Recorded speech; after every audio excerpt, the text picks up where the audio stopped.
মন্দিরটি স্থাপন করেছেন তার নামে, এবং তিনি ক্ষুব্ধ হন। কেন ক্ষুব্ধ হন? ইন্ডিয়া ঘাটের বিউটি দেখুন, just look at the view. একজন সাধুকে আমি দেখছি, উনি পুজোয় ব্যস্ত আছেন। অ্যাকচুয়ালি উনি ধূমপান করছেন। Good morning. আগের ভিডিওতে দেখলেন মণিকর্ণিকা ঘাটের সমস্ত ডিটেল। এই মুহূর্তে আমি দাঁড়িয়ে আছি ঠিক মণিকর্ণিকা ঘাটের পাশে।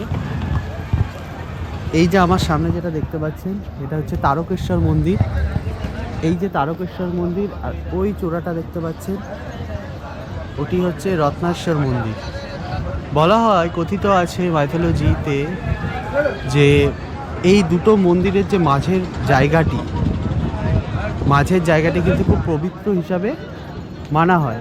কারণ এই তারকেশ্বর মন্দিরেই বাবা মহাদেব তারক মন্ত্র পাঠ করেছিলেন। তারক মন্ত্র মানে হচ্ছে পরিত্রাণের মন্ত্র, কীভাবে পরিত্রাণ পাওয়া যায় সেই মন্ত্র তিনি কিন্তু এখানে পাঠ করেছিলেন। এই দুটো মন্দিরের মাঝের স্থলকে কিন্তু পবিত্র স্থান বলা হয়। হর হর মহাদেব। চলুন এবার একটু রত্নেশ্বর মন্দির আর তারকেশ্বর মন্দির ঘুরে দেখা যাক। এই হচ্ছে তারকেশ্বর মন্দির।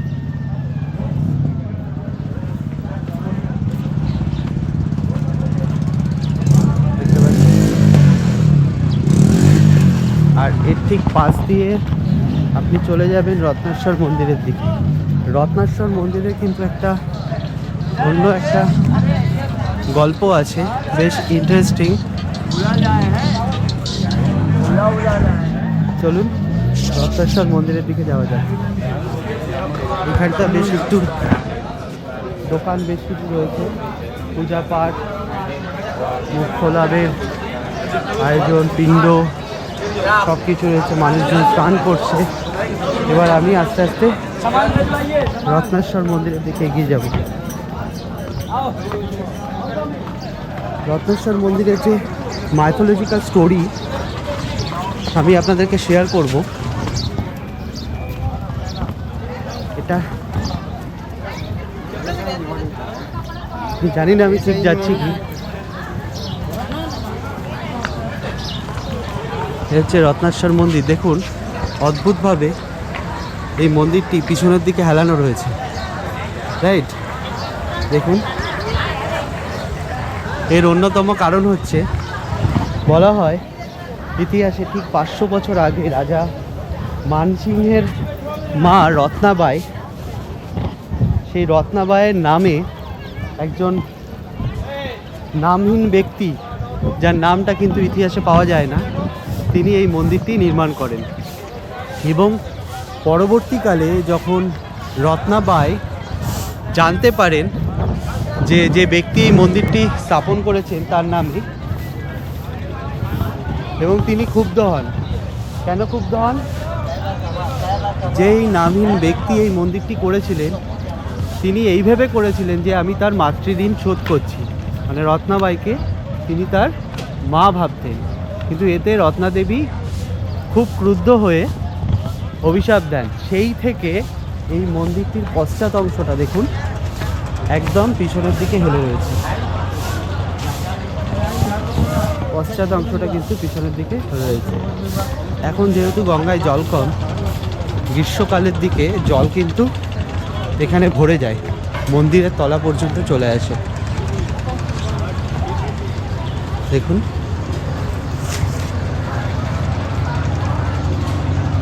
মন্দিরের তলায় কিছু নেই, এই যে শিবের মূর্তি আছে। হর হর মহাদেব। এই হচ্ছে রত্নেশ্বর মন্দিরের মাইথোলজিক্যাল স্টোরি। এই দিকে আরেকটি মন্দির রয়েছে, সবই মহাদেবের মন্দির। ওইদিকে একটা ঘাট দেখা যাচ্ছে, সিন্ধিয়া ঘাট।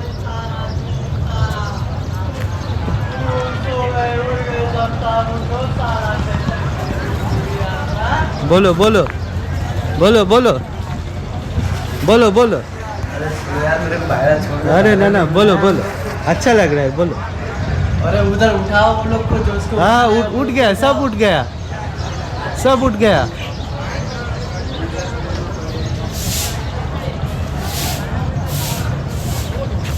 আমরা একটু সিন্ধিয়া ঘাটের দিকে যাই। এই হচ্ছে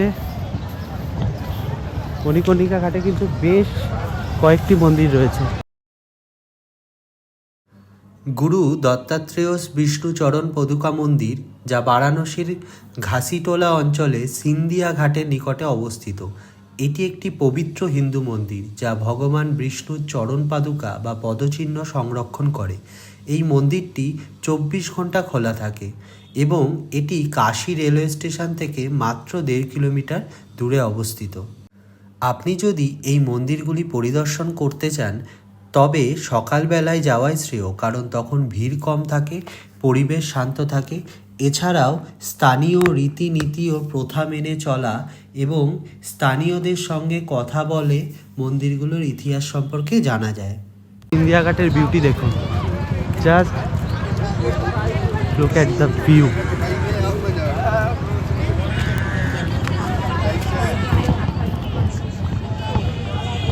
দেখতে পাচ্ছেন সিন্ধিয়া ঘাটের গেট। সিন্ধিয়া ঘাট নির্মিত হয়েছিল 1830 সালের দিকে মারাঠা শাসক সিন্ধিয়া রাজবংশের পৃষ্ঠপোষকতায়। তাদের নামে এই ঘাটের নামকরণ হয় সিন্ধিয়া ঘাট। এই ঘাটে একটি ডুবে যাওয়া মন্দিরও রয়েছে যা রত্নেশ্বর মন্দির নামে পরিচিত, যা আংশিকভাবে গঙ্গার জলে নিমজ্জিত থাকে। নির্মাণকালে মন্দিরটি তার ভরের কারণে হেলে পড়ে এবং জলের নিচে চলে যায়। এই ঘাট হিন্দু ধর্মাবলম্বীদের কাছে পবিত্র স্থান হিসাবে বিবেচিত। And this is Shankata Ghat. এই ঘাটটা কিন্তু বেশ ফাঁকা। দেখুন, একজন সাধুকে আমি দেখছি, উনি পুজোয় ব্যস্ত আছেন। অ্যাকচুয়ালি উনি ধূমপান করছেন। হর হর মহাদেব বাবা आ रहा है। संकट मोचन हनुमान जी, जय हनुमान ज्ञान गुण सागर, जय कपि लोक जगह राम जी चतुर्थ बलराम।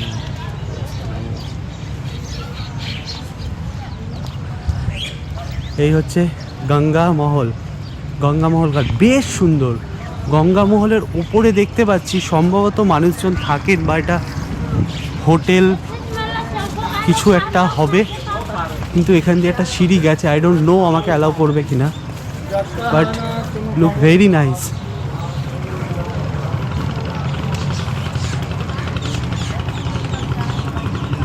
ওয়াও, এদিকটা কিন্তু বেশ কিন্তু ফাঁকা, কিন্তু architecture, look at the architecture. এটা যেটা দেখতে পাচ্ছেন ভোসলে ঘাট। ভোসলে ঘাট বারাণসীর গঙ্গা নদীর তীরে অবস্থিত একটি ঐতিহাসিক এবং সাংস্কৃতিক দিক থেকে গুরুত্বপূর্ণ ঘাট। এটি মূলত মারাঠা শাসক ভোসলে রাজবংশের দ্বারা নির্মিত হয়েছিল। 1800 শতাব্দীতে নাগপুরের ভোসলে রাজবংশ এই ঘাটটি তৈরি করেন। ভোসলে রাজবংশ মারাঠা সাম্রাজ্যের অংশ ছিল এবং কাশীর পবিত্রতায় মুগ্ধ হয়ে তারা এখানে ঘাটটি নির্মাণ করেন। এটি তাদের দানের নিদর্শন। এই ঘাটে মারাঠারা স্থাপত্যের প্রভাব দেখা যায়। ঘাট সংলগ্ন মন্দিরগুলোতে সূক্ষ্ম খোদাই এবং পাথরের কাজ বিশেষভাবে লক্ষণীয়। সকাল বিকাল এই দিকটা আসুন, বেশ কিন্তু ফাঁকা। এখানে একটা প্রাইম হোটেল আছে, গুলারিয়া কোঠি। গুলারিয়া কোঠি। গণেশ ঘাট দেখুন, সমস্ত ঘাট কিন্তু পাশাপাশি। হচ্ছে গণেশ ঘাট, স্টেট 1807 18078। গণেশ ঘাট বেনারস উত্তরপ্রদেশ রাজ্যের গঙ্গা নদীর তীরে অবস্থিত একটি ছোট্ট কিন্তু ঐতিহাসিক ঘাট। গণেশ ঘাট বারাণসীর অন্যান্য প্রধান ঘাট যেমন অশ্বী ঘাট বা দশাশ্বমেধ ঘাটের তুলনায় অপেক্ষাকৃত শান্ত ও কম জনবহুল। এই ঘাটের নাম এসেছে হিন্দু দেবতা ভগবান গণেশের নাম থেকে। স্থানীয় বিশ্বাস অনুযায়ী এই ঘাটে গণেশের পুজো করলে বাধা দূর হয়, সফলতা আসে। এই ঘাটে গঙ্গা জলে স্নান করা এবং গণেশের পূজা করা বহু ভক্তের নিত্যকার রীতি। বিশেষত গণেশ চতুর্থী উপলক্ষে এখানে পুজোর আয়োজন করা হয়।